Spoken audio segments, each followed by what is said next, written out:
Well, we are at 5 after, so I think we should probably get under.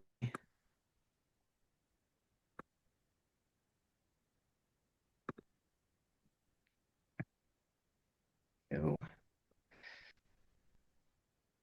right, I'll just say hi briefly on camera. I mentioned to a couple people already, internet cable is cut. I am on my cell on limited bandwidth, so uh, and then I will hand things over to Ming and get us kicked off and share the slides.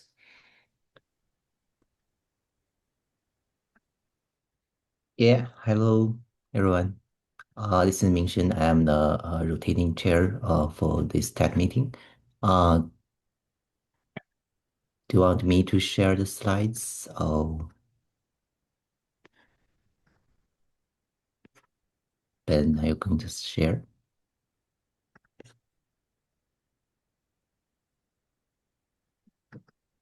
Okay, let me share.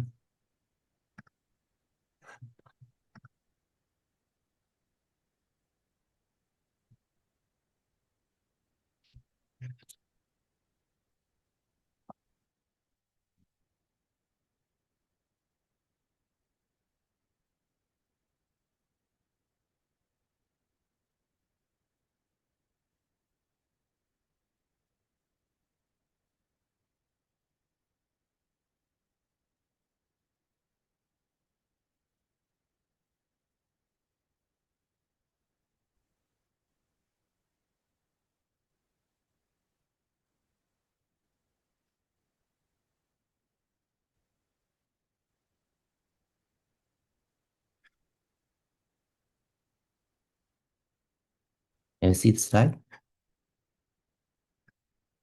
Okay. Yeah. Yeah, let's get started. Welcome to the tech meeting of CCC in June 11. Um, 2026.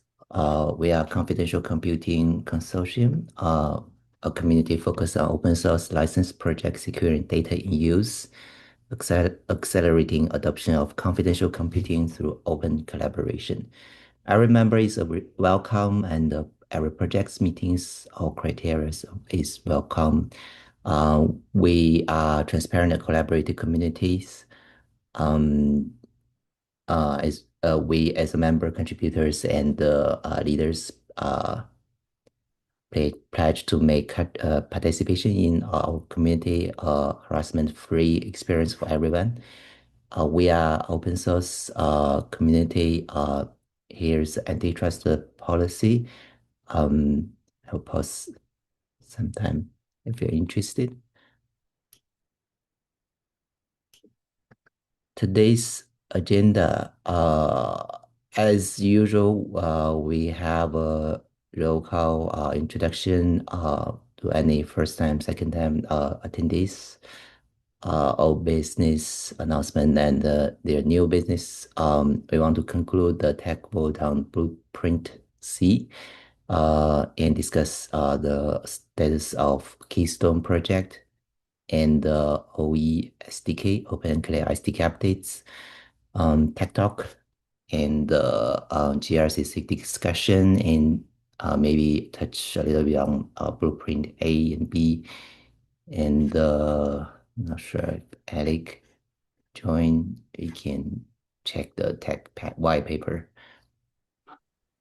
Yep, I'm here, and I Okay. don't have an update for that, but I'll have one by next meeting. This Yeah. Anthropic Mythos vulnerability detection models have created a lot of work for us, so a little bit behind, but I'll catch up.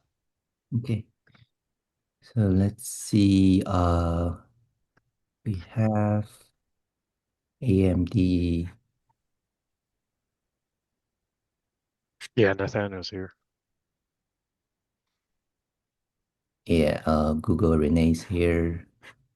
Huawei, let's see Huawei, Intel, Scott Yep. is Scott's here, Meta, no, Microsoft, Alex here, Nvidia, Yeah, Dan's here. Yeah, then I, okay. Then yeah. Me, TikTok, Shoot, Technology, Bob. Uh, we don't have Bob, but I think we do have quorum. Yeah, Um, you're good. You're good to go. okay, this is as usual. If there's any new community members, feel free to champion and let us know your name, pronounce where are you come from, and why are you interested in confidential computing.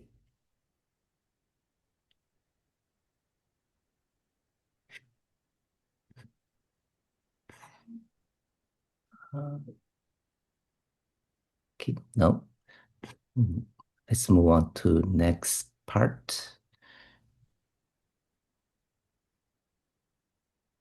Okay, old business. I think this last meeting as PDM, co-project annual review by Jie Wen Yao.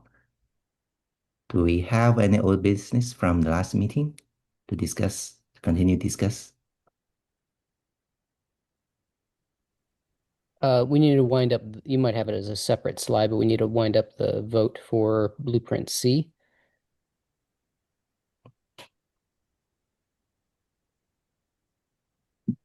Yeah, let's put in the new business. Um, okay, for Blueprint C, I think last time we have some more comments and Renee addressed in the link. Uh, we do have TikTok, NVIDIA, and Intel votes. Um, and I think we can have a live votes. Um, if any other members uh, have, Yeah. We go I'm not look at sure. the roster there, and then we can just go down the roster on slide 5 and take people's votes. Okay, let's see.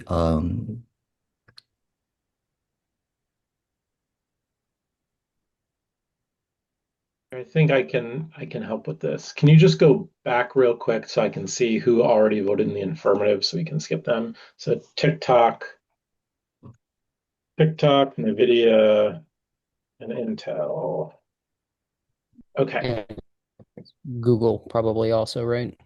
Yeah, I guess we vote ourselves. Okay. Well, we'll go through that roster just so we've got everyone. Okay, but Google is in there already. Okay, so we don't need a ton more votes. Okay, great. So I think I see Nathaniel here from AMD. So actually, well, for the voting members, let's just do this because we do have a quorum. So for any of the voting members, okay, Microsoft is saying yes. I would just say, are any folks opposed?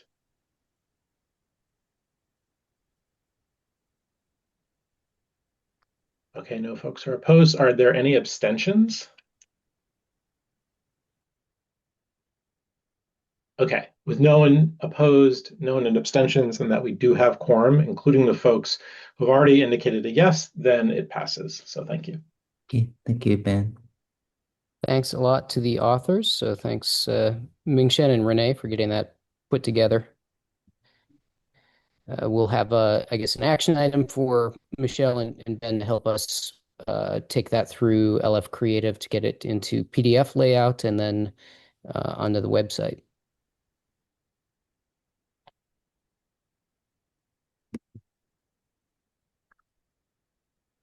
Okay. Uh, yeah, since GRCC update is in the from the old basis, so I think probably Mark can talk first. I just need you to stop sharing so I can put my presentation up. So, yeah, so what we normally do with old business is it's just a reminder. This is what we covered last time. So everybody kind of remembers where we left off, and then we go through announcements and then get into the new business in whatever order you wanted to go through that, Mingshen. Yeah, let's start let's do the new business for announcement and the new business first. Me share again.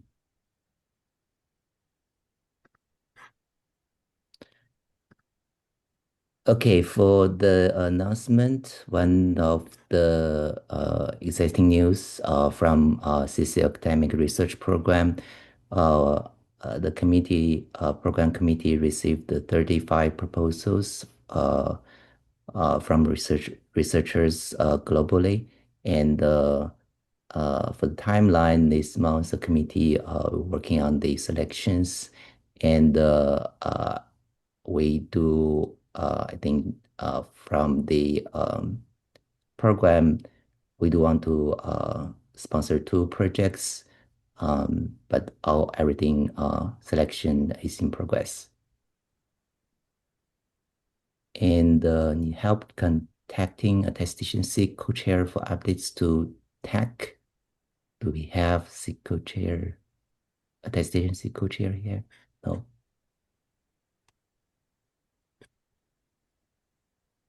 Okay. And the CC Summit.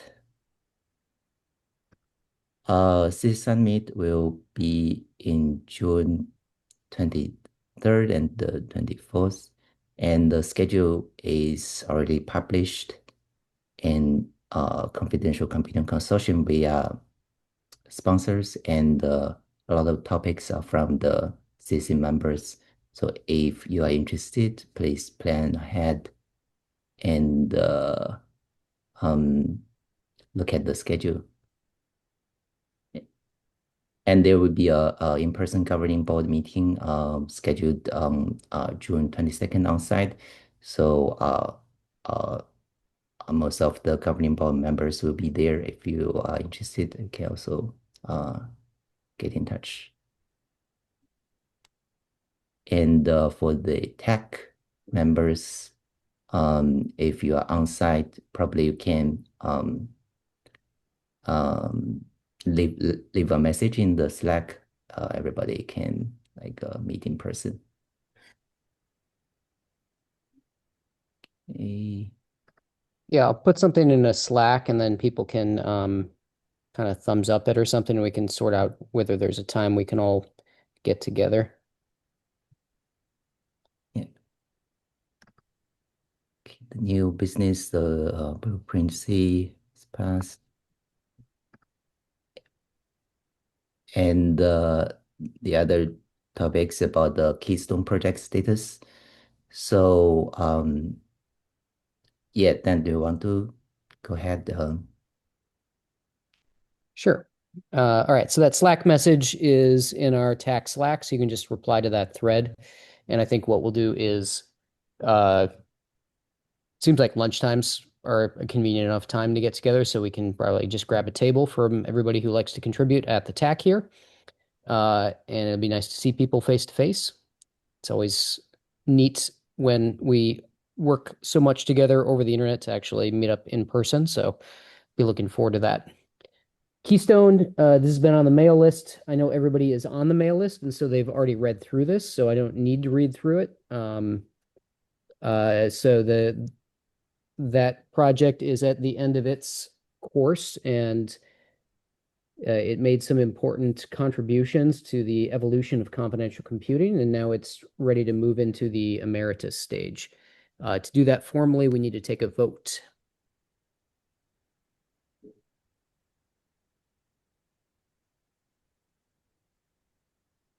So if you want to go down the roster again or do Well, I was gonna say, Dan, the bullet here says review after 1 month and vote. Do you want to vote now, or is that Oh, yeah, I think that text was lingering from earlier conversation. okay? No worries. Okay, yeah, we can do the vote. You want me to help you with that? Yeah, that'd be great.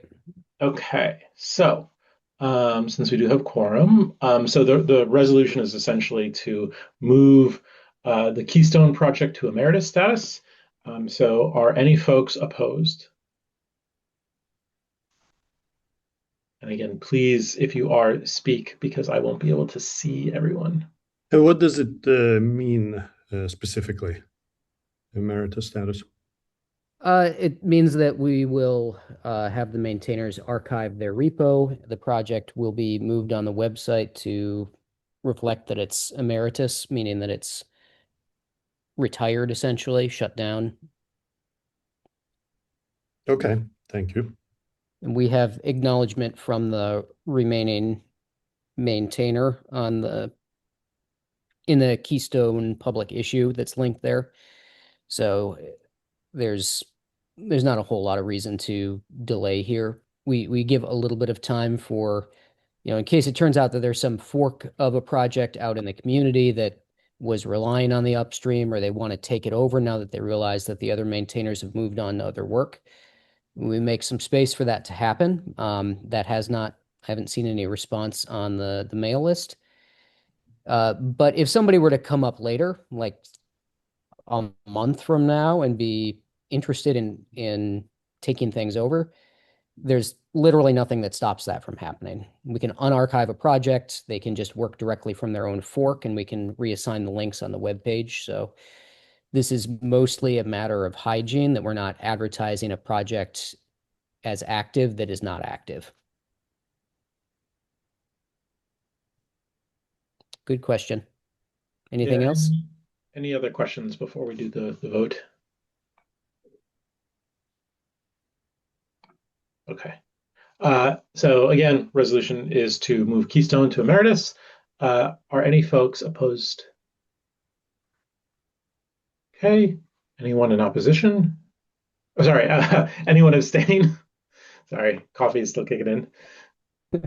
We'll get people to oppose this Do one you way or another. oppose? Yeah. Okay, I don't see anyone abstaining. So with no one opposed and no one abstaining, resolution passes. Thank you. Thank you.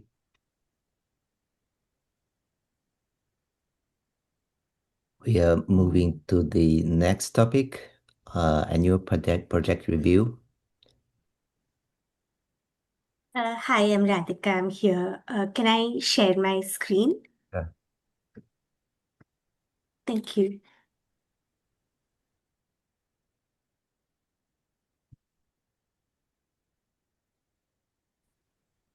Please let me know if you can see my screen. Yes. Yep.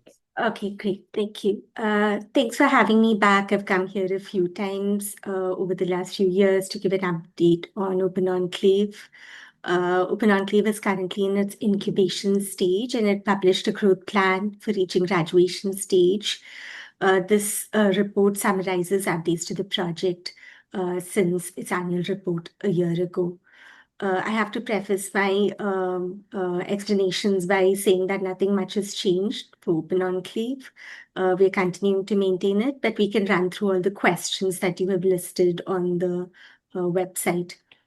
So the updated and additional information for the Radhika, Yes. could you please just give us a high-level explanation of what is this project? Okay. So Open Enclave project is a project that was started to support the Ts that are partitioned. So you have a host and an enclave, such as in the SGX context. So we supported Opti and SGX in the past, but right now we support only SGX. But we also have an attestation verification component in the project, and we're using it for TDX and SGX attestation verification.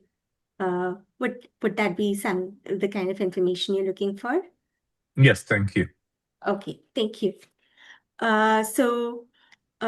In terms of the information regarding the communication channels, third-party dependencies, release methodology, and project mentor, everything is the same as last year. Alec Fernandez is our project mentor. In terms of progress against the growth plan, OE SDK is now on a 6-month release cadence, same as last year, and it's currently on 0.19.15, and releases are made whenever there are CVs, fixed independent libraries also. It continues to be maintained, averaging about 0.65 commits weekly this year. And the cumulative contributors is about the same as last year, which is 225, and the project has been starred 1.2K times and forked 377 times. We are in the process of deleting the Opti code in Open Enclave in the next year. This is something that we had indicated that we would like to do last year, but we have not made much progress against it. and all the maintainers have completed the inclusive open source community orientation. Over the last year, the committers have added support for TDX live migration attestation verification claims. We fixed a bug when our interactions with Intel for CRLs broke because of a large CRL size. And we've also updated tests to run against latest Intel releases and updated attestation code to use newer Intel codes released by Intel. We also released development containers with the latest Intel PSW to make it possible for our developers to easily adopt the latest changes.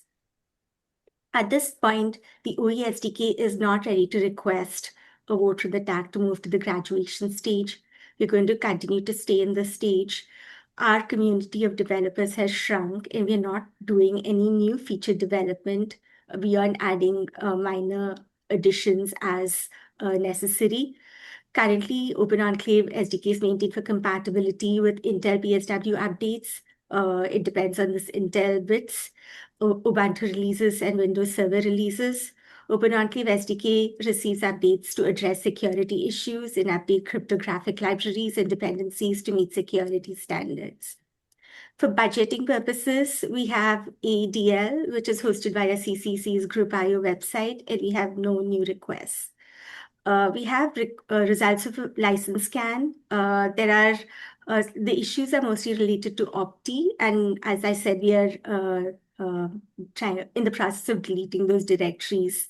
But since our community has shrunk, even just deleting that has been a challenge, and then figuring out how to build things and all that. We're in the process of doing that.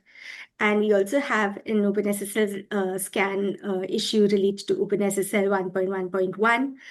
But we have updated to OpenSSL 3.1. We just continue to carry OpenSSL 1.1.1 since there are some developers who continue to depend on that. And then we display the OpenSSL best batch practices, which is currently showing 84%. It was 75% last year. We'll try to make progress on some of those remaining items since the last year. So that's basically the conclusion of my side of things. Please let me know if there are any questions that I can address. Radhika, thanks for coming year after year and always having such a thorough presentation. Thanks, Dan. I appreciate it. To say nothing of the work that you've done to keep Open Enclave functional and serving our community for, gosh, it's been 4 years. Okay, thanks, Alec. Yeah, it's amazing how quickly time goes by here. I also appreciate that you guys continue to track on some of these good open source hygiene practices that we request, like the best practices badge and the inclusive open source training.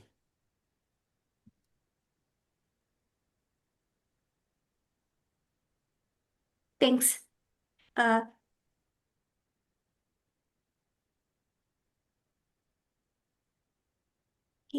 If there are no further questions, I really appreciate coming back to this community every year. It's such an inclusive and welcoming community. So thank you so much, everyone.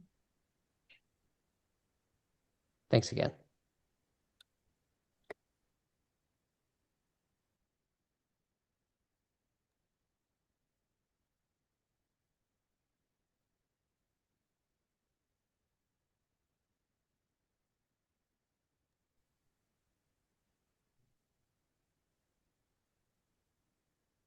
Thanks. The next topic is about the tech talk, purple machine image from.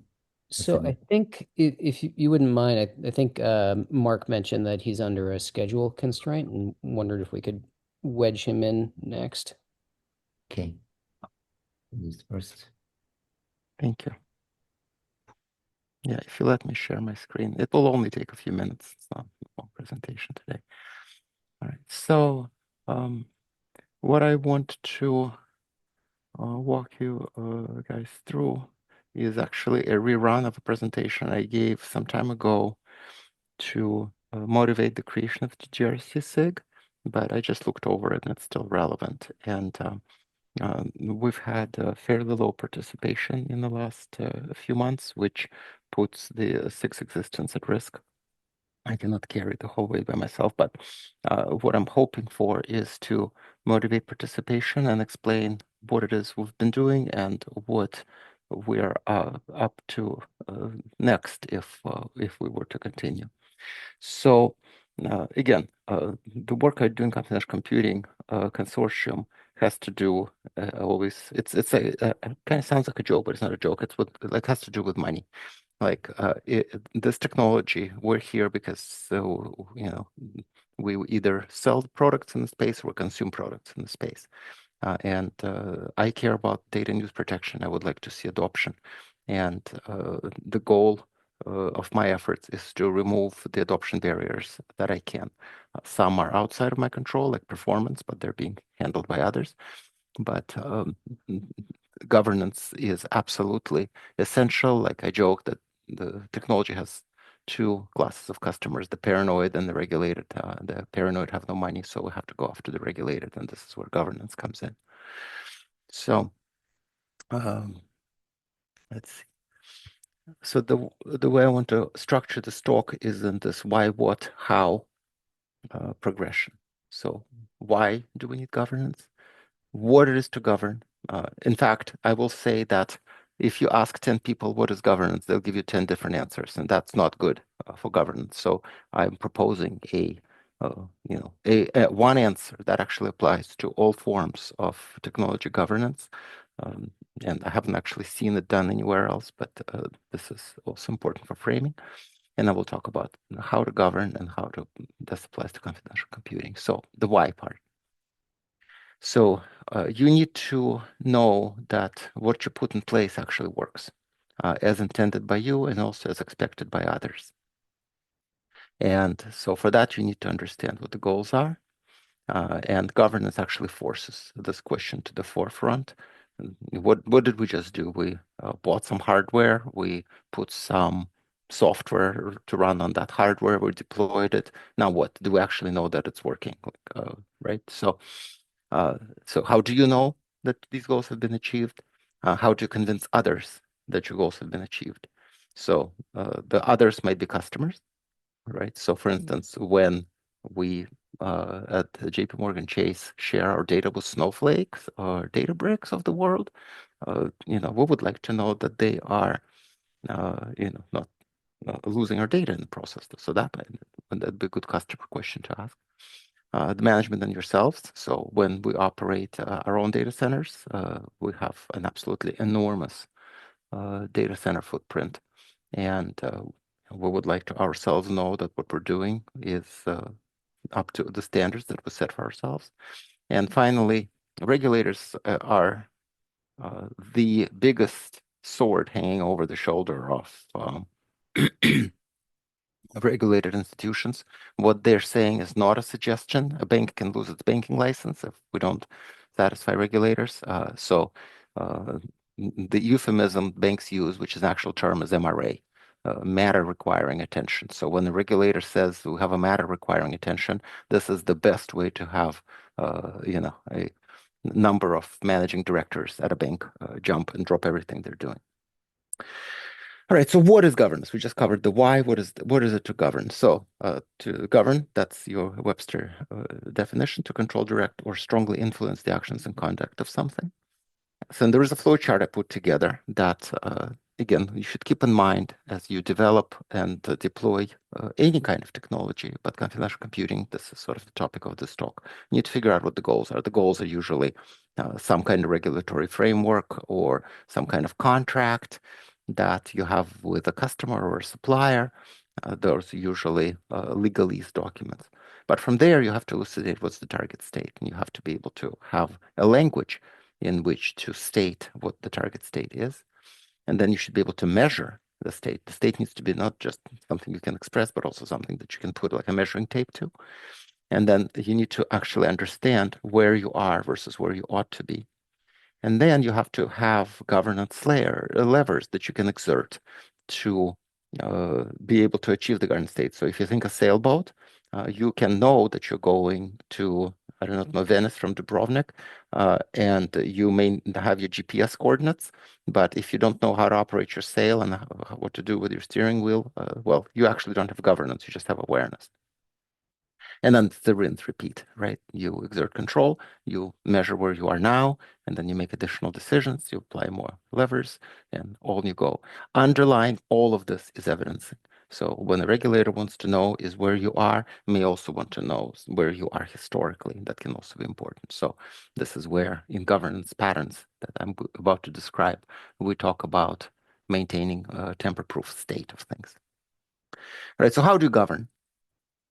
Well, you have some sort of a starting point. You need to understand the threats. You need to understand the expectations. This is on the cybersecurity pivot now, and you need to understand which measurements are necessary, and then you create a plan, right? So at a bank, the important part is we don't operate in a riskless environment. Like every time you loan money, there is a risk the loan will not be repaid, and you still lend money because there is a thing called risk appetite and risk acceptance.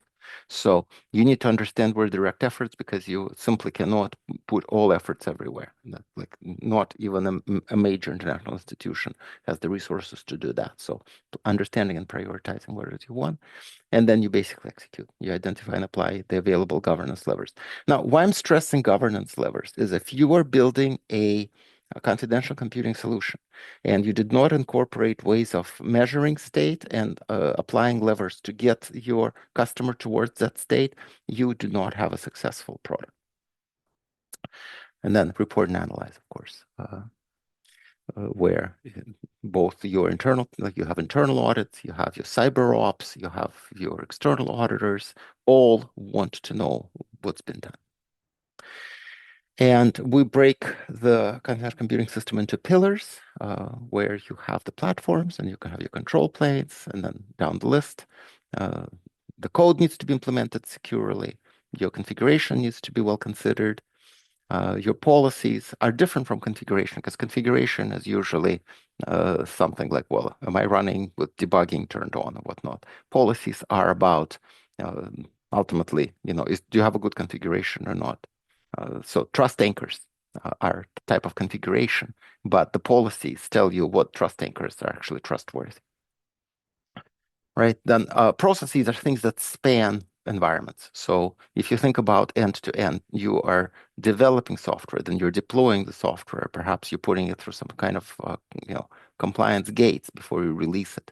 Ceremonies are different from processes, because processes are done by machines. Ceremonies involve humans. And finally, those that carry sticks and have teeth, your governments, your regulators, your courts, those are the ones you ultimately need to satisfy that everything's done right. All right, so what's the process that we followed? We've published 3 governance patterns. There is a governance pattern. There is like a patterns language that anytime you want a pattern, there is a language for the pattern language as well. So that's a pattern too. But the patterns follow a particular structure. So there is a context. You find yourself in a situation, and then in that context, you have a problem, and the problem is, well, I'm in the situation now. I have to do this thing. There is a forces section. Forces basically say, well, solving this problem is difficult because of the following things. And then the solution addresses all the forces, all the difficulties, and basically explains what it is you do to take care of all of it.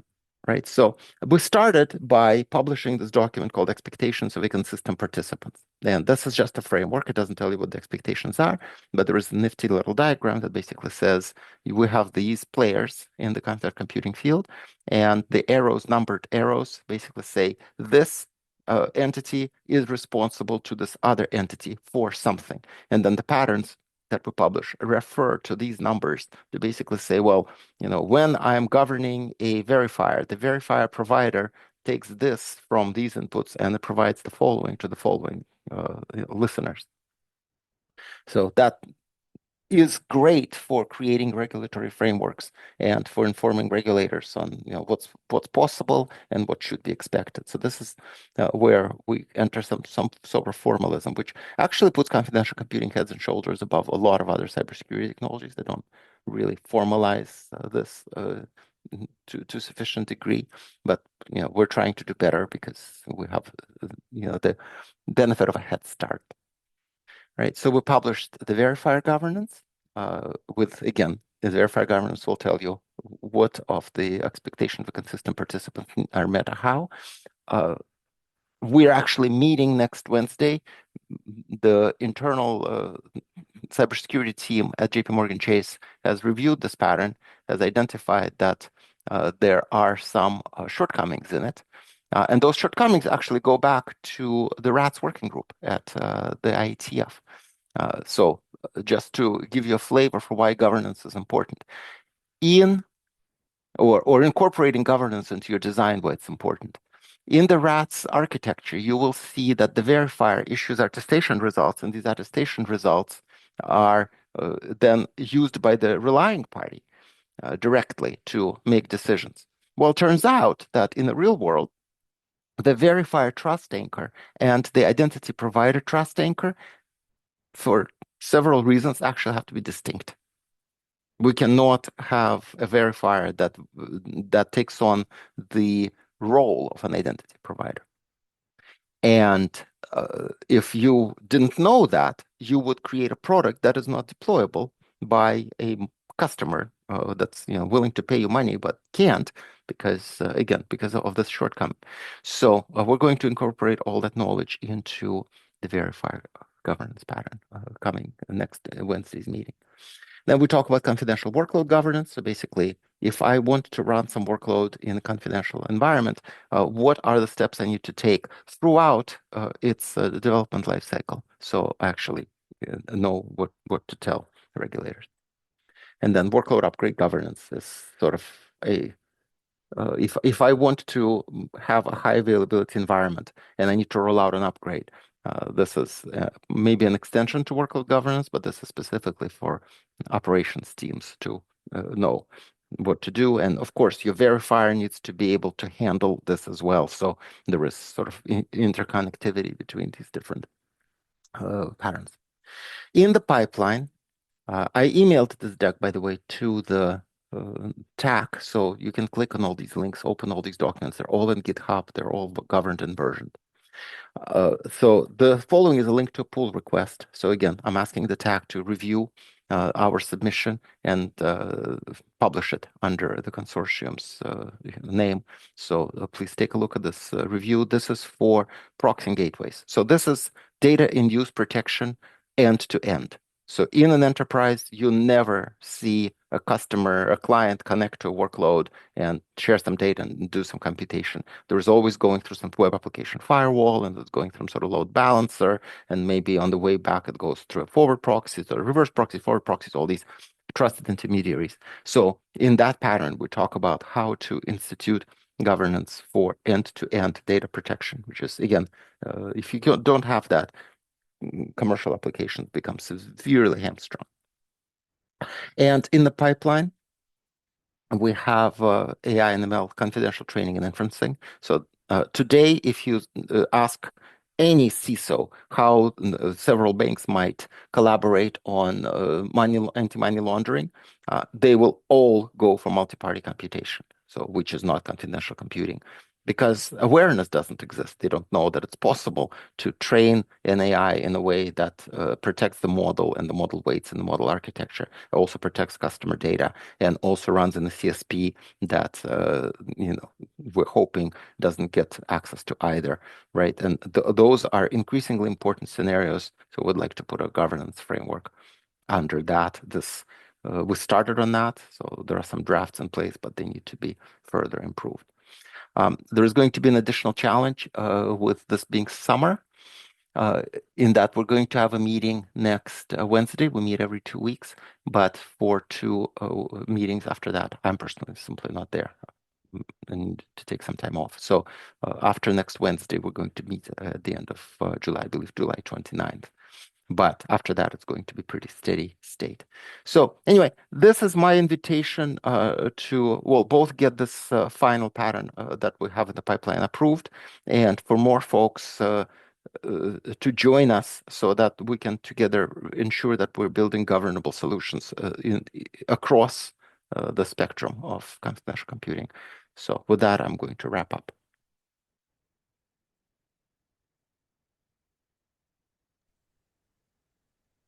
That was awesome, Thanks, Mark. Thank you. Yeah, thanks for sharing, Mark. I know somebody asked to put the link to your presentation in the chat. That would be handy. I know you mentioned you emailed it. I don't have a link because it's a file in Oh. my computer, but I emailed the deck to the TAC. So if you're on the TAC mailing list, it's there. Yeah, look it up. And it's public domain. There is no copyright on it. Go share it with your, developers or your adopters. Okay. And would you like to pull up your pull requests just briefly? We don't need to go through it, but I think if maybe people see the pull request, that'll help us remember to take Yeah, action. let me see. It's just clicked on that link. This means it's going to come up in one of my windows. I have 3 monitors. Let's see. Just give me a second. Oh, I have to control click. And now I have to reshare my screen. So just 1 more second and you should see it. Okay. So again, you'll see this link. And if I look at the files, what are the files? Yeah, so can I do a preview? No? Well, anyway, there is a document.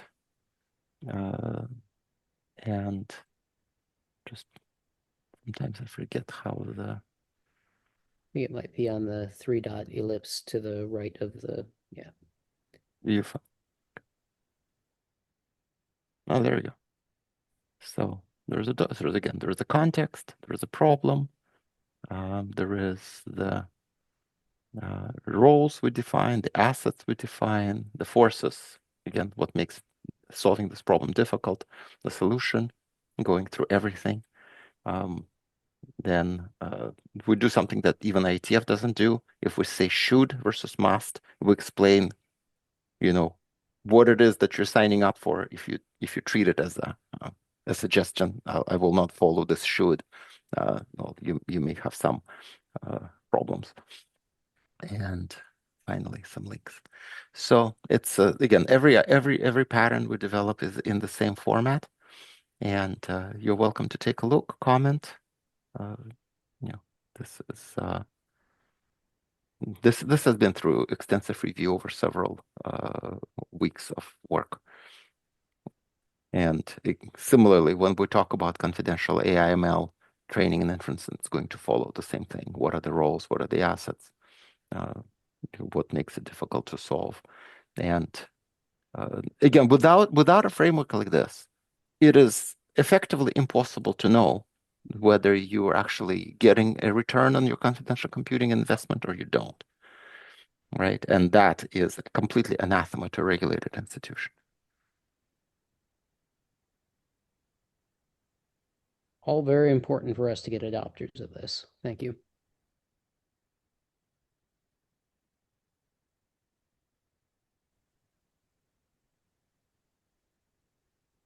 All right. So with that, I hope to see you again on the Confidential Computing Consortium's calendar. You can see the invite. We meet every other Wednesday, 7 a.m. Pacific. And next up, we will be discussing changes to the verifier governance pattern to incorporate things like trust anchor separation and a few other issues.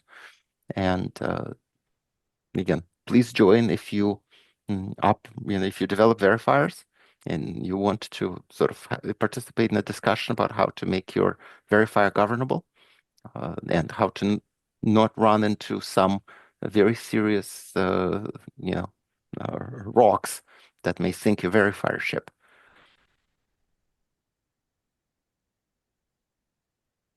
And with that, I hope to see you next Wednesday.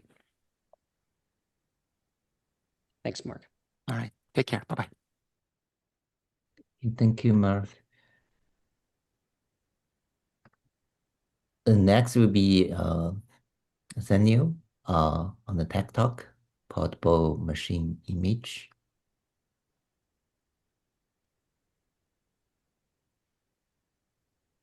All right, hey everybody, can you see my slides? Yes. Excellent.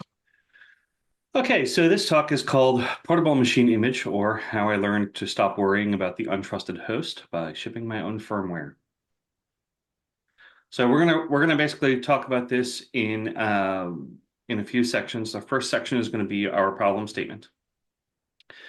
So first, we have to review our threat model, which is that confidential computing separates two different planes.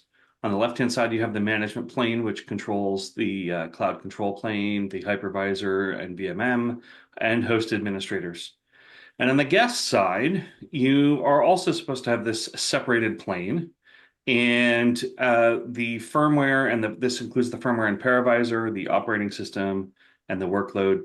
And the important bit is that these planes are mutually adversarial. So the management plane does not trust what is in the application plane. And the application plane does not trust what is in the management plane. Of course, I've highlighted firmware and paravisor here because we're going to see that this model in today's deployments doesn't currently hold up to scrutiny. And this problem has been named explicitly by a French regulator, the ANSI. And this is a quote from their technical position paper on confidential computing in October of 2025. They said, part of the code running in the user-provided TCB, that means guest, is often injected by the cloud provider, especially in the case of CVMs. The firmware responsible for the early stages of booting the VM, as well as the virtual TPM used to attest the later boot stages, are typically beyond the control of the user.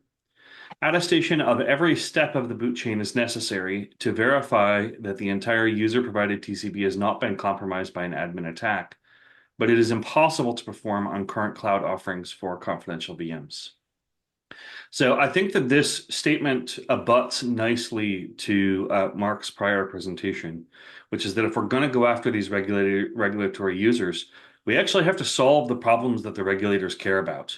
And so that is the purpose of this slide, right? The problem that we have is that the user-provided TCB is not actually user-provided. And so how do we actually solve that problem? Well, our goal in this presentation is to move the guest firmware into the tenant's software supply chain, right? The tenant is already doing this whole supply chain, build, scan, version, promote, attest, and roll back on their VM images. But we don't have the guest firmware in the guest supply chain. And our thesis is that firmware should be operated like workload software, so it shouldn't be any different. However, there's some fair warning here, which is that first we're going to have to clean under the couch, because you'll see that as we lift what is in the guest firmware, there's going to be a variety of things that are underneath that couch that we have probably been ignoring for quite some time. And so this is what a common boot pattern looks like today. The common boot platform contract is a conversation. So oftentimes it works like this. The tenant submits a kernel, which is usually a kernel in a disk image, and some configuration to a cloud. And then the host is going to select whatever firmware it wants, and it's going to build a virtual motherboard that correlates with that firmware. And then it's going to synthesize a bunch of data entries like ACPI, device tree binaries, handoff blocks, but also things like the CPU model, the memory map, and the boot metadata. And then it's going to launch the guest, and it doesn't start the guest image, it starts the guest firmware, which, as we've already said, has been chosen by the host. But the guest, inside the guest, the firmware that's running, it still doesn't have all of the information. So it will oftentimes query the host over interfaces like firmware config. That's how it's done on QEMU, for example.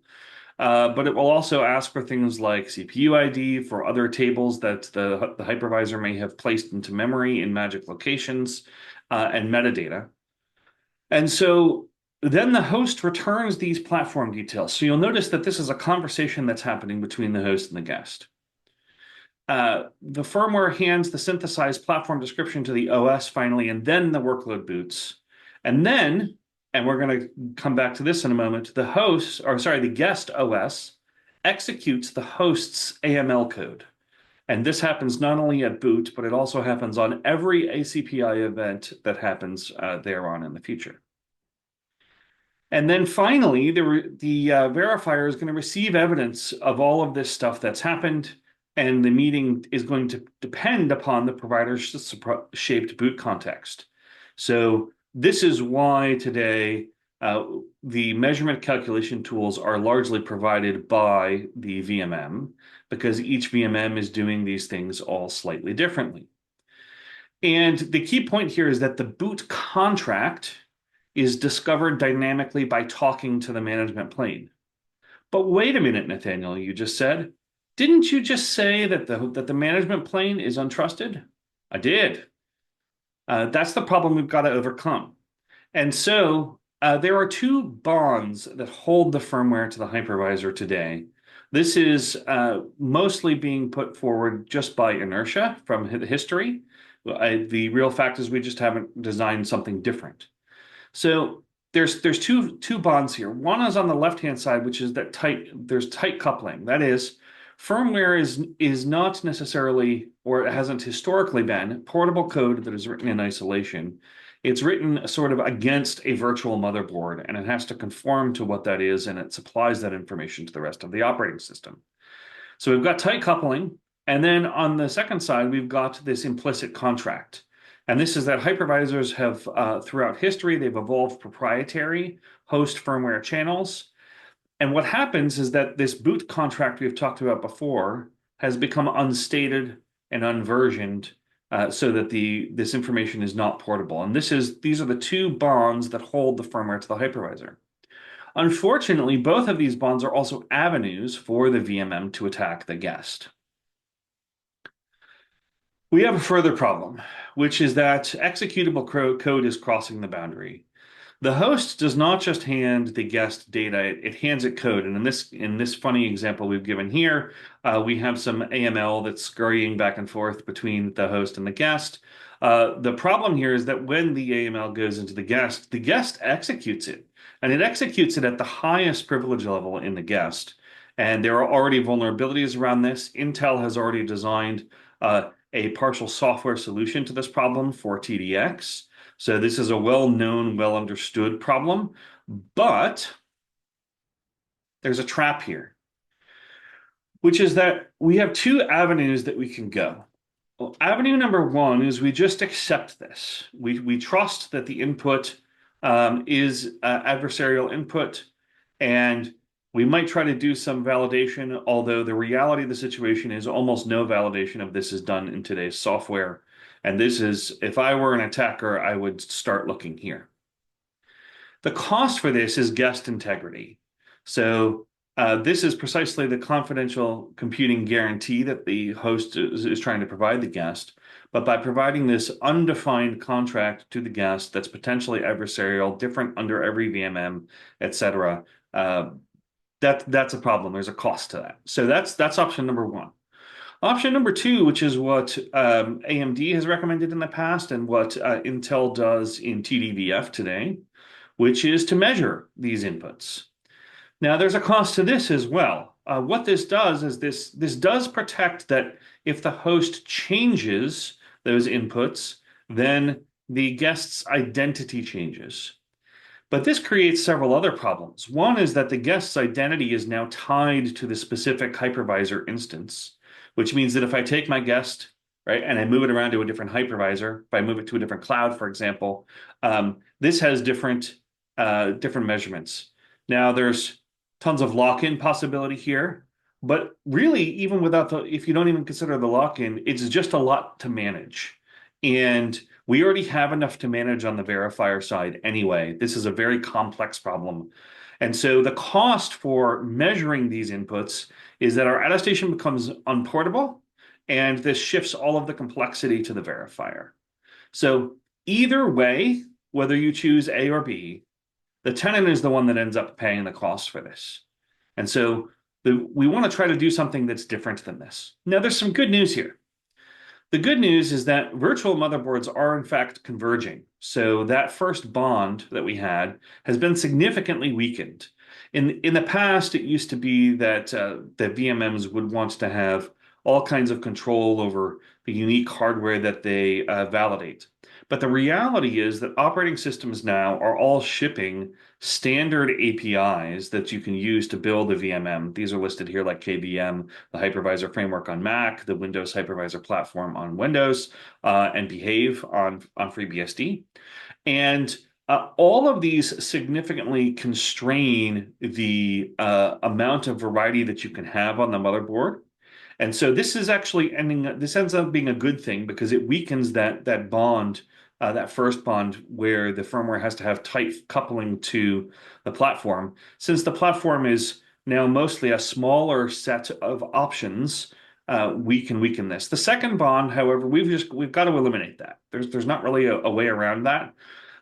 We can't have early boot code talking to a hypervisor to give it basically a big pile of untrusted data, which it then has to verify in the highest privilege level with the least amount of resources and no ability to debug because it's in this early boot environment. Finally, AML. We've got to kill the AML thing. The idea of just shipping executable code across this boundary and expecting the guest to execute it, that can't work. So that's essentially the problem statement. And what I want to do in the next few slides is I want to highlight out, I think, what are the requirements for a good solution to this problem. And then we'll propose what that solution might look like. Then we're going to see a demo and we're going to wrap up. So the first is that we have to have a boundary rule. If we're going to build this threat model where the management plane and the application plane are mutually adversarial and separate from one another, we have to have a boundary rule about what the roles are on each side. This basically goes back to Mark's talk again, right, about defining what the roles are, who is responsible for delivering what. So here's my boundary rule. The first is that the host allocates resources. The second is that the guest defines resources. So in other words, the guest defines, for example, what first bytes are executed. It also defines what initial register state this vCPUs are going to have. It also defines what the instruction set architecture baseline is going to be, as well as the platform meaning. This is like various semantics around the core device topology, in other words, that motherboard definition, as well as finally the attestation coverage. This includes data that can be submitted in the guest. Now, the host, on the other hand, wants to allocate resources on top of that definition, where the guest defines and that definition is measured and is part of the guest identity. The host is going to allocate resources, and resources are not measured. They are validated during early boot. They're also constrained, but that's pretty much okay because there's a lot of constraint that's happening in these OS APIs anyway. So we have memory size, for example, how much memory you give the VM. That's clearly something that the host wants to be able to do. Things like CPU count, NUMA topology is important. Things like some device resources. This includes things like both PCI and MMIO devices, and the launch execution. Right, those are all within the host's wheelhouse. And so if we're very clear about this boundary, we can actually separate this out into its discrete components about who is doing what. And there's an interesting thing that falls out of this model. Not only do we get to the right trust model, but we actually get a feature here, which is that in recent days, there have been VMMs that have been created precisely because they can offer a micro VM experience. I think that this is going to become more important in future days. But right now, the way that this works is essentially you have to have one VMM that is a standard hypervisor, and you have to have another VMM that is a micro VM hypervisor. But if you split out the boundaries like this, actually, the decisions about whether you're a micro VM or a full VM all fall within the guest definition. And so you can have a single uniform hypervisor that can serve both the micro VM case and the full VM case, simply because the tenant image is the one that gets to define the platform. Yeah, Alec, you got a question? When you say micro VM, are you talking about a VM that is running on a hypervisor that's inside the guest? No, I'm talking about like Firecracker, for example, where they basically have limited down the hardware configurations. They've narrowed down boot down to like 125 milliseconds. This is how all of AWS's what is it called? Function as a service Lambda stuff is all thing. built on top of that. Yeah, the Lambda. Thank you. Got it. Lambda is built on top of this, right? Because you basically want to run each function in its own VM. But in order to do that, you've got to have a very tight definition and it's got to boot very quickly. It's And still so L1. It's still an L1 VM. It's just little bitty one. Got it. that's correct. There's nothing in this model that presupposes you can't do nested vert either, which is what you're asking about. It's not mentioned in this conversation, but it's a orthogonal concern. I'll put it that way. When you said micro VM, my mind went to nested, and I just wanted to Yep. make sure I wasn't that you didn't. The key that you point weren't here. there. Yeah, the key point here is you got a hypervisor, right? And the hypervisor can actually service either the micro VM or the full VM. It just is up to the guest to pick whatever they want to define in their guest image. Got it. Thanks. Okay, so in order to unroll that conversation, we have to negotiate the whole platform before the guest runs, right? So in our current model, we basically define enough of the platform, the VM, I should say, sorry, the VMM picks enough of the platform to get the guest running, and then once it's running, then they negotiate the rest of the platform from there.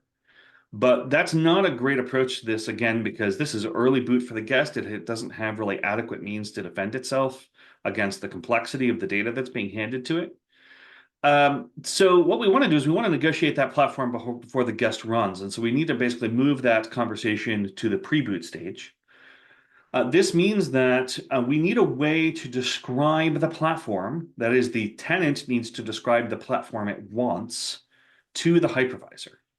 And we need some method to do that. That method needs to have the following criteria. First, it needs to be well-defined. That is, it's got to be typed, versioned, it's got to be rejectable when it's unknown. So the idea here is that the hypervisor is going to get this well-defined contract. It's going to satisfy the contract if it can, and if it can't, it will refuse the launch. Fairly straightforward. Second, by the way, the important bit there is that the guest is in charge of defining the platform. The hypervisor is the one that is responsible to fulfill that contract.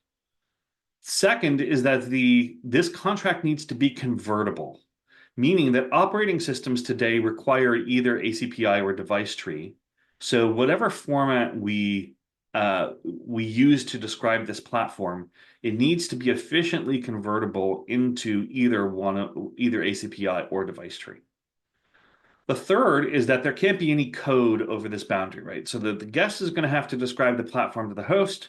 The host is going to have to basically give some information back to the guest about what it supports during early boot, but neither of those communications can contain runnable code. The fourth is that there has to be a split trust. That is, the guest image defines the minimum configuration it needs to boot, and then the host can layer on other information on top of that. We'll show how that works in a minute. So the artifact that we're missing here is precisely this: a portable, image-owned launch contract. And this contract basically says something like this: load these sections into guest memory, fill these regions in guest memory, give me a CPU that has at least these features, initialize this state, finalize this target, and then start at this location. Right? That's essentially what a boot contract looks like. And we want to move this from being implicit to being explicit and well-defined. Okay, so those are our requirements. Let's talk about what PMI is. So PMI is a launch contract that you can ship. It's an artifact. It has a platform definition. It has boot payloads and a per target launch recipients. And all of this is in one artifact that gets bundled up and shipped to the hypervisor. It looks like this on the inside. So the container is a portable executable file, PE, made by Microsoft. Good job, Microsoft. The PE has various different sections in it. So these are divided essentially into three different categories.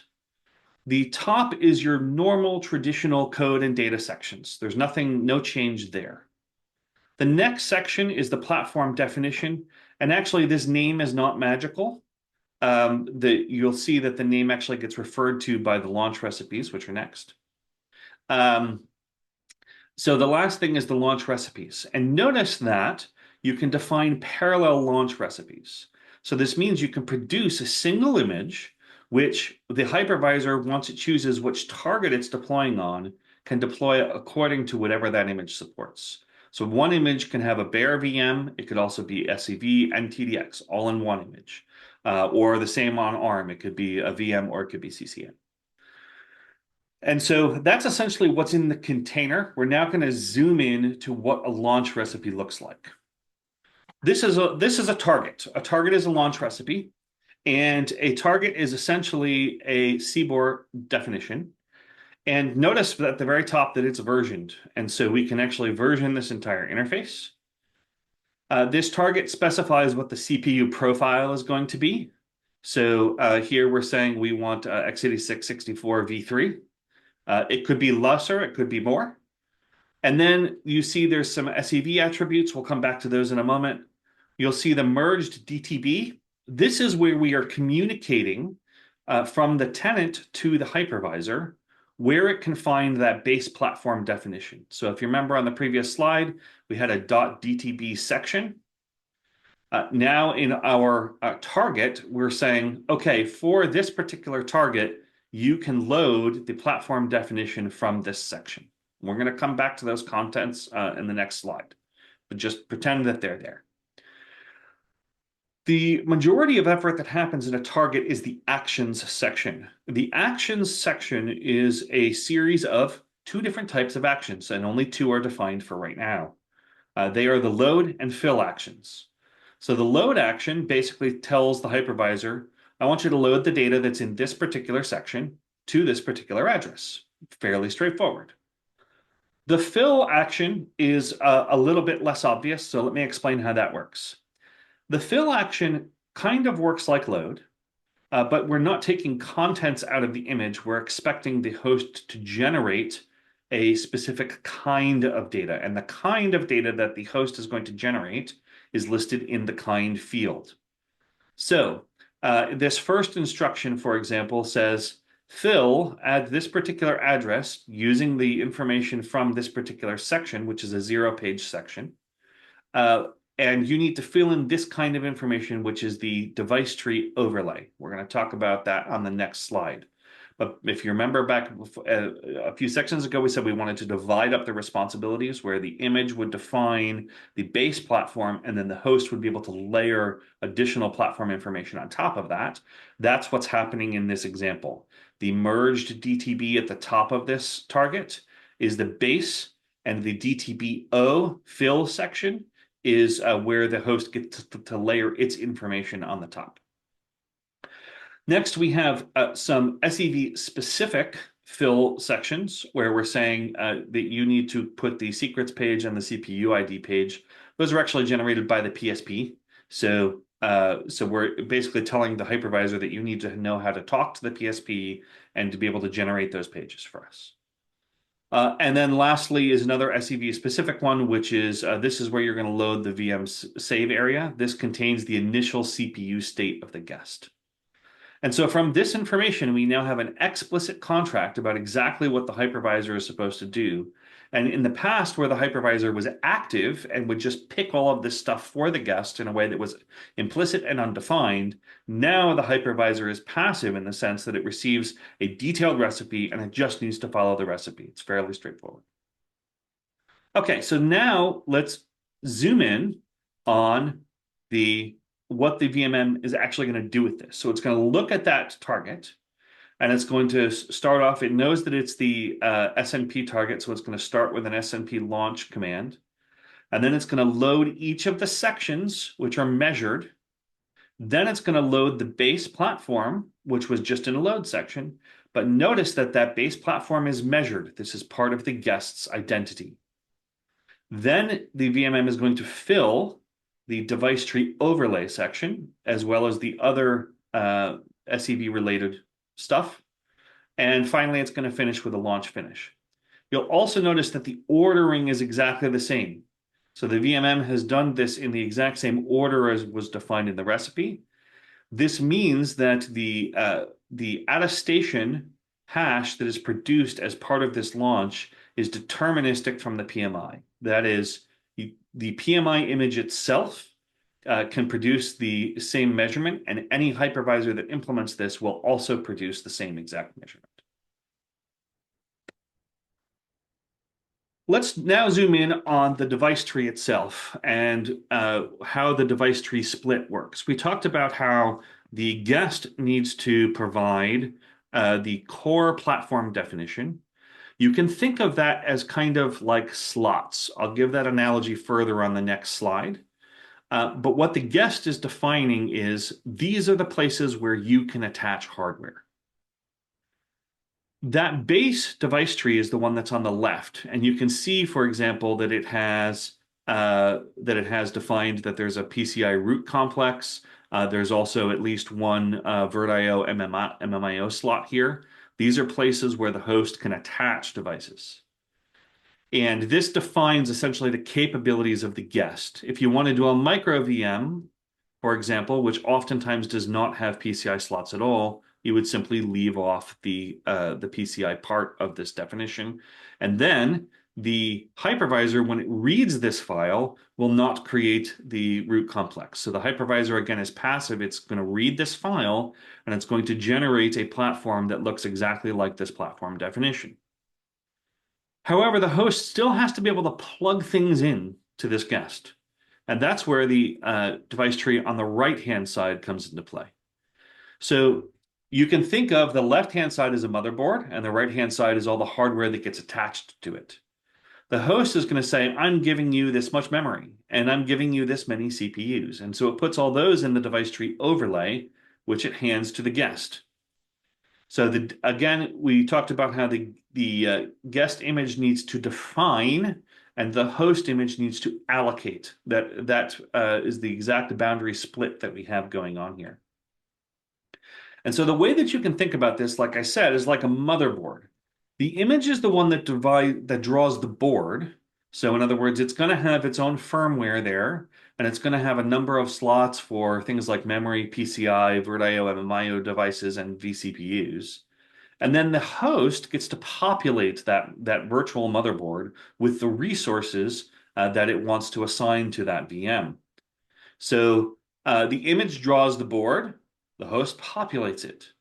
And then there's nothing that's ever beyond the board, right? So the host doesn't get to add additional slots. It doesn't get to define additional criteria. That's all part of the guest image. So again, we have this distinction between the shape of the motherboard is definition, and the population of that board with devices is the resource allocation. Why did we choose device tree for this? We chose device tree because it was the only solution that was an existing standard that met all of our requirements. So I tried to make ACPI work. It's the one that's the most common on servers, but it has several problems. Both of them are well defined. So ACPI and device tree are both well defined. They have standards and people can implement them. The next criteria, though, going back to our requirements slide, is that they don't all meet the other criteria. So the next one is it's convertible. You can convert a device tree pretty trivially into ACPI, but the problem is ACPI also has AML code in it, and you can't. You can convert from a table to runnable code, but you can't convert from runnable code back into a table in any way that's reliable. Then the no code one is fairly self-explanatory, and the split trust, while you can have different ACPI tables, and you could essentially say part of the table, one table is defined by one party and another by the other. There's not really an efficient way to split them. And if you ever have anything that is within a single table that needs to be split, there's no way to do that in ACPI. However, device tree has a standard overlay primitive. This is well defined. It's part of the specification. And that's what allows us to build this model on the previous slide. I should say 2 slides prior, where you have the base image and then there's an overlay on top of it. Device tree provides that as a standard mechanism. And so the important bit here is that the OS can still receive ACPI. I'm not suggesting that we all go and rewrite all of our operating systems. All that you need is that the firmware that's in the guest, which remember is the tenant's ability to provide, all it has to do is translate. It has to do this merge, and then it has to translate it into ACPI. And that's it. So that the important bit here is that when you do this translation inside the guest, then those ACPI tables can have code because the code is generated inside of the guest and is trusted and is part of the identity of the guest. So the guest stops asking. There's no longer this runtime conversation between the guest and the host trying to figure out the additional details of the platform. Nothing is unspecified. Everything is defined ahead of time, and the hypervisor knows whether it can be successful in launching this guest or not before it even starts the guest. So let's switch to a demo.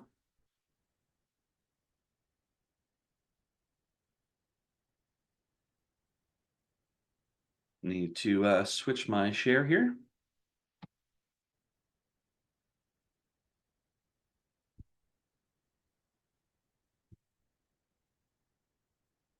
And I will embiggen this. Okay. So let's take a look at the files that we have in this folder.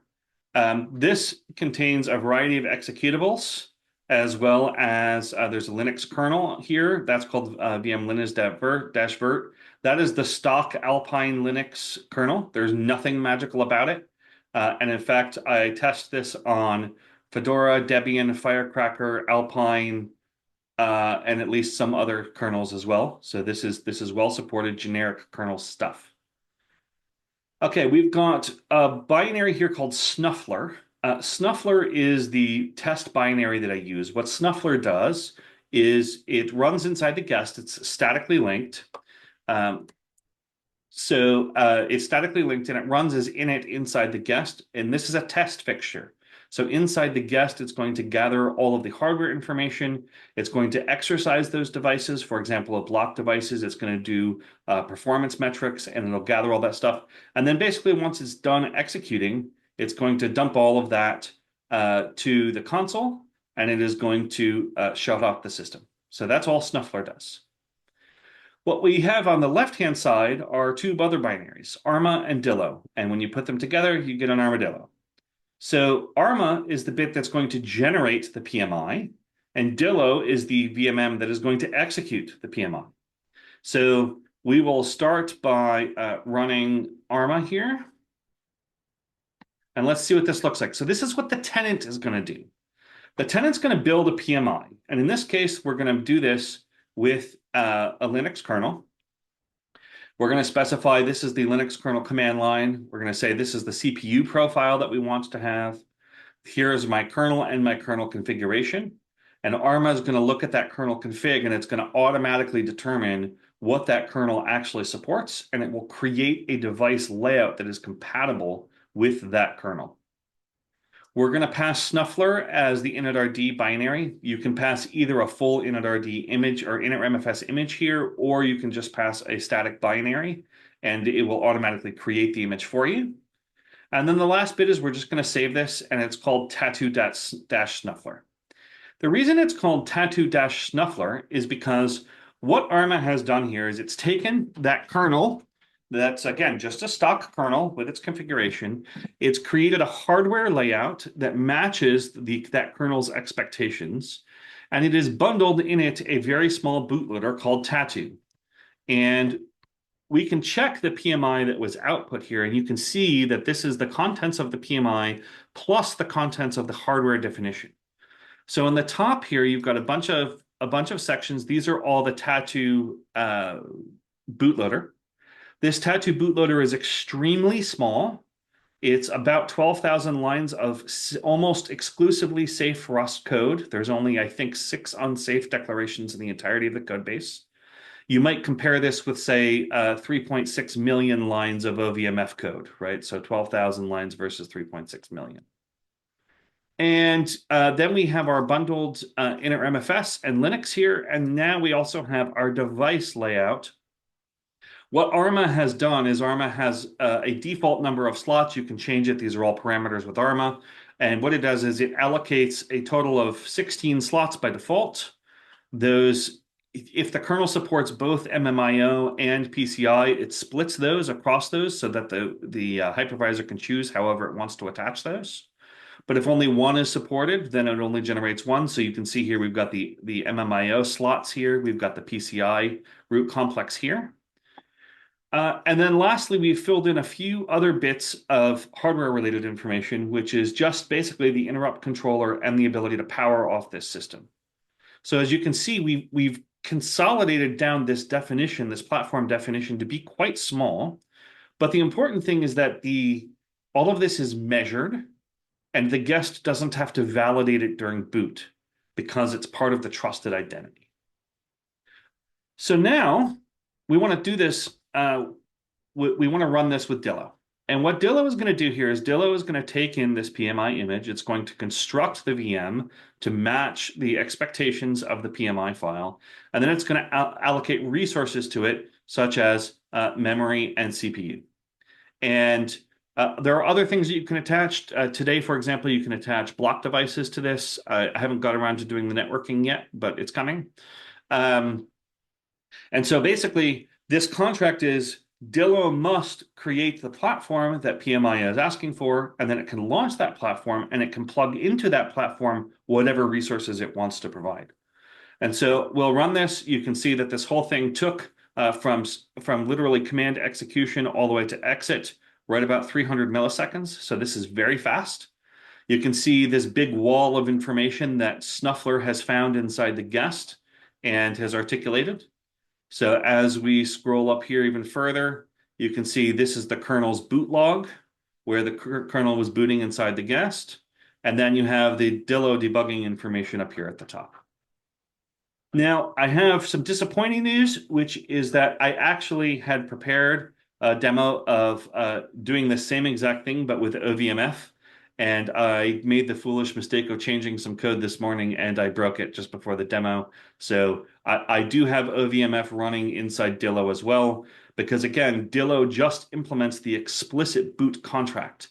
And any image that conforms to that contract, Dillo will be able to launch. So that's the basic idea of the demo.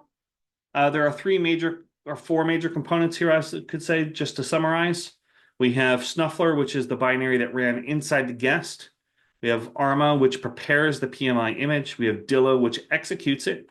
And then inside of the PMI image is a very tiny bootloader called Tattoo that gets the whole thing up and running in a nicely constrained, safe Rust environment.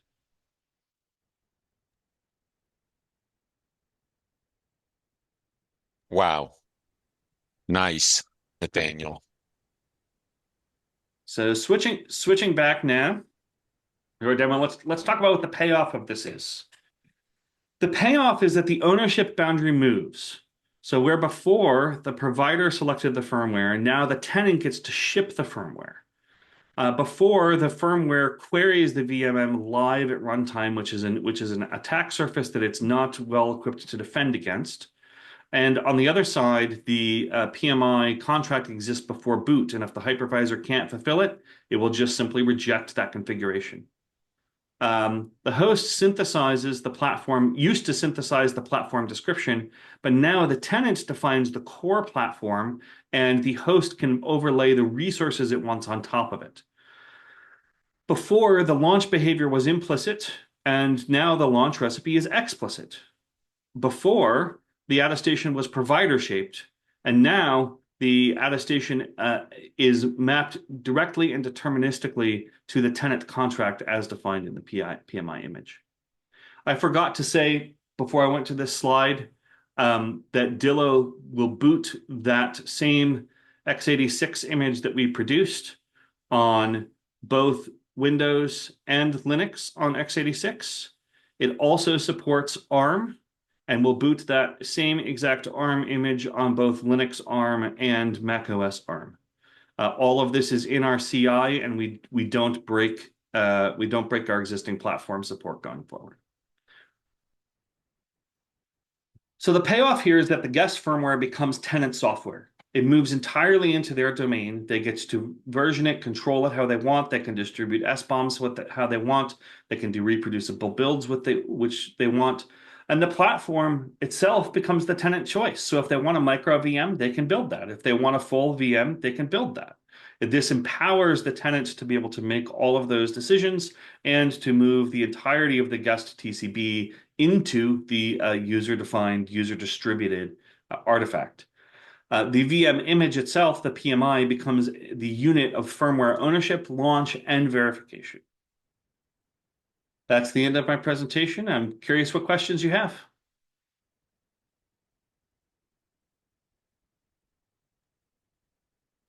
That was great, Nathaniel. Could you relate the problem to the measurement fields in an SNP report and, if possible, like TDX report? Yes. So I think in the TDX report, it's MR enclave. And in the SCV report, it would be the launch data field. So the contract that PMI is defining and that the hypervisor implements is validatable by the fields I just mentioned. Okay, so today launch data, you are a tenant is reliant upon the CSP to know That's what correct. that would be. Okay, and I guess That's it's by correct. So MR. if I take my disk image and I give it to, you know, Azure, or if I give it to AWS, or if I give it to Google, I'm going to get a different measurement there for each of them, because today the CSPs have an undefined contract that's there, and that's what they implement, is that undefined contract. So the measurement that is there is similarly undefined. That means that you can't verify an image on its own. You can only verify an image as it has been deployed by a particular hypervisor and a particular version of that hypervisor and a particular version of that hypervisor's firmware. Right. And Scott, I think that's MRTD then? Yes, Does that sound right? correct. Yes, MRTD. I was going to say that. Thanks. I knew I got it wrong. I should never. No We're malice on my close. part, Scott. Yep.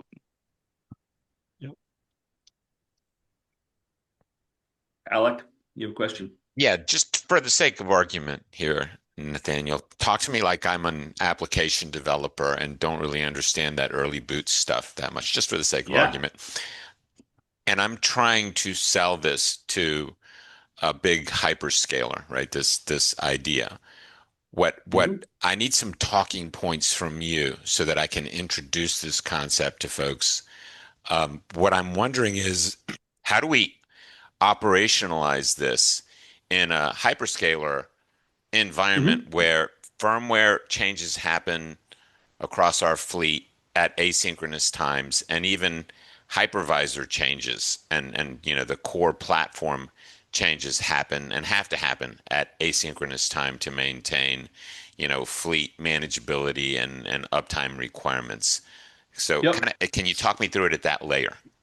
So I'm going to give you the first talking point, which is the one right at the beginning, which is this quote, right? This is what regulators want.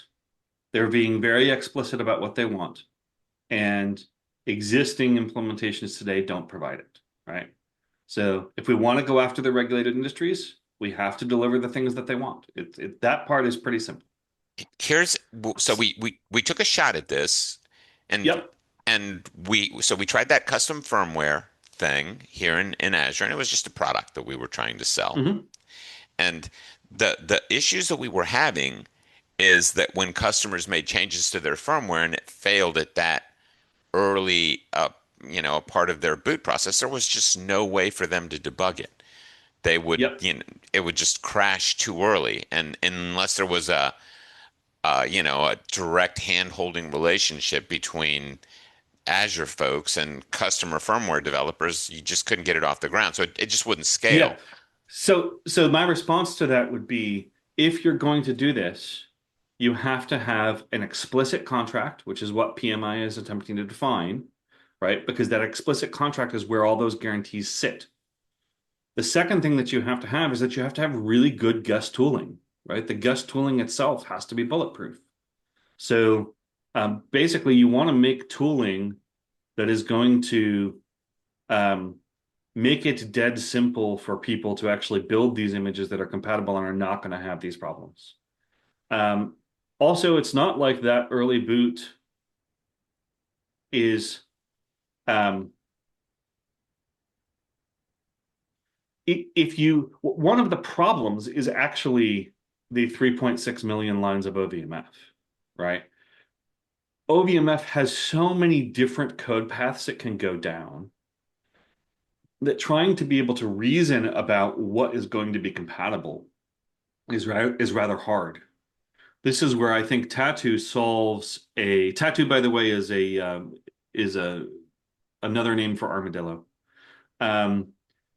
What Tattoo does as a small little bootloader is it provides only one code path, and it either works or it doesn't. Tattoo is not enabling hardware. Like OVMF has to turn on a whole bunch of hardware to actually get the thing booted. Tattoo doesn't do any of that. Tattoo works exactly off of the CPU and the memory that's there as part of the contract. So once that CPU starts, all Tattoo is going to do is it's going to find that device tree overlay. It's going to merge it on top of the base device tree that it has. It's going to then on x86 convert that into ACPI, and on ARM, it hands the device tree directly to the kernel. And then the last thing it does is it relocates the kernel so that you get kernel ASLR. This means that you want your address space randomized so that attackers don't know where the kernel is in address space.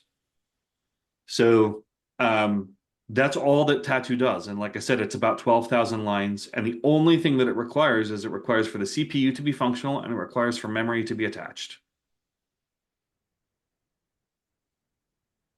So once you do that, then it's a Linux guest image, right? And if your hypervisor is not just testing every possible Linux kernel out there, you probably should be, because that's kind of key to how hypervisors work, right? Like I said, we're testing with Dillo, Alpine, Debian, Ubuntu, Firecracker, Fedora, and I need to add more kernels. Like that just seems to me to be the most obvious way forward. So if you're testing all of these kernels with your hypervisor, and if you have a very minimal bootloader path, there's quite little that can go wrong. And there's also quite little that can go wrong in a security collapse also. All right, cool. I'll work with you offline and maybe start a conversation with internal folks here Absolutely. that work more at that layer of the stack, and we can go forward. Yeah, if you're an astute reader here, also you'll notice that the PMI repo is part of a larger project which has not yet been disclosed. So you would imagine that this tooling that I'm talking about, there will be more to be said about that in the coming weeks.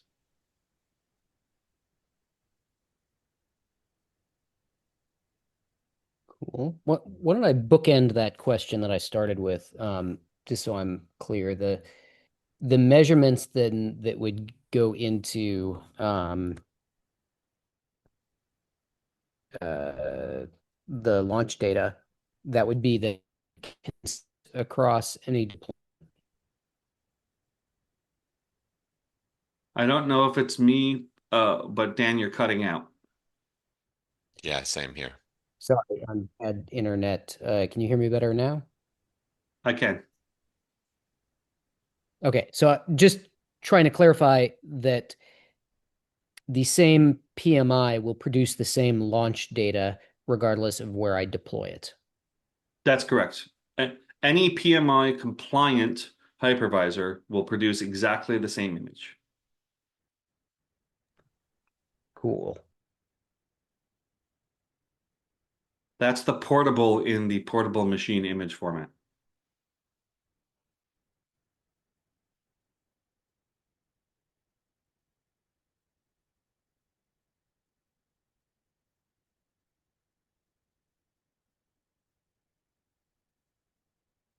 Hearing no other questions, I'll turn it over to our esteemed chair. Thank you. Thank you. Nice talk.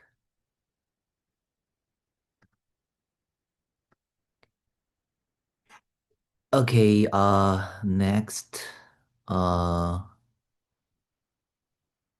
we still have blueprints A and B, work in progress.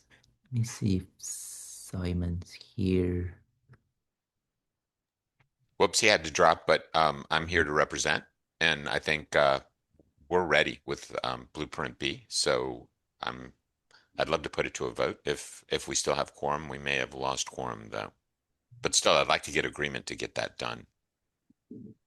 I saw the provided some comments and Simon responded to them, so I'm good with that. But there is still one part that didn't get an answer about adding solutions from ISVs, same way that we did for the clean room blueprint.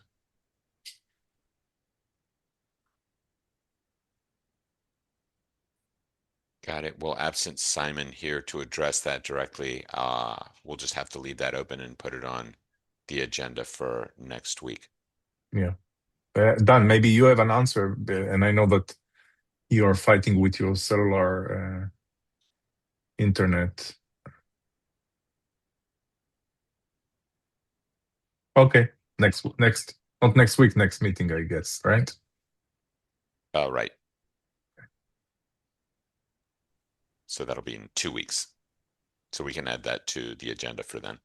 And hopefully. Yeah, maybe 2 weeks we have the CCC summit. That's right. That's right. Yeah. Okay.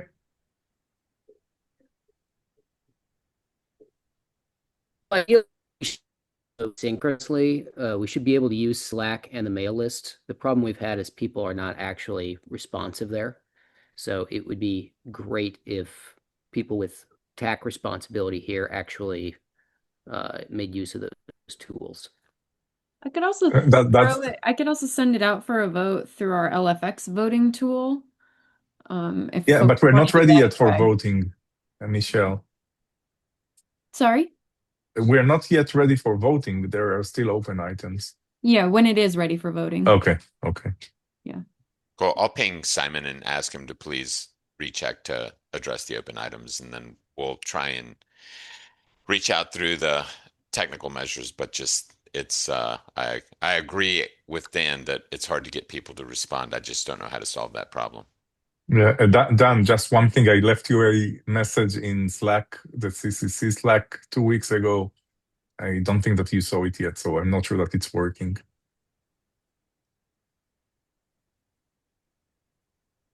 Like a DM or in the TAC A channel? DM, yeah. I had a previous name when I was with my last employer, and I couldn't use that same account. So you might be pinging the wrong one. Can you Or ping maybe me, and that would be the best way that I know how to ping you? Sure. Cool, thank you. Sorry if it just ate the message. Yeah. Kind of like that approach, Dan. I mean, if you think if I changed jobs, then my email volume would come down sufficiently that I'd actually be able to get some work done. There's a chance. Only one way to find out. Yeah, that's a different Dan. Yeah, thank you, Dan. The other Dan. Yeah, I wonder if there's a way to get rid of that account so that it's not collecting dead messages. Yeah. Maybe Michelle, you can help me with that when we do stand up next time. Yeah, there should be a way we can remove it or consolidate it under whichever one you want to use moving forward. Yeah, thanks.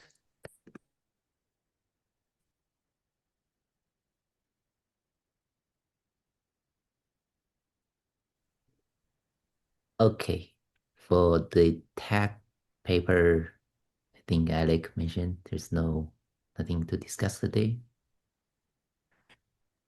Sadly, not yet, but next week my boss is out of town on vacation, so I will maybe have some cycles to actually do that. I'm highly motivated. Great. Okay, that's probably wrap up today's meeting. So for the next meeting, due to the computational computing summit, the the July meeting was canceled. No, sorry, I think that's a typo. It should be June. Yeah, June. Okay, June meetings canceled. So what's the next? July 9th would be the next one. July 9th. Yeah, that's the one. Or rotating chair of Renee and kids. Renee's here, right?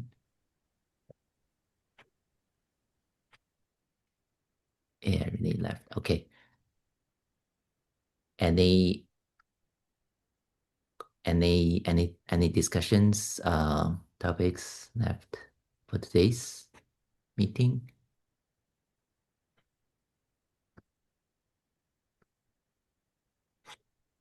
All right. Okay, back to you. 15 minutes. Thank you. Thanks, everybody. Thank you.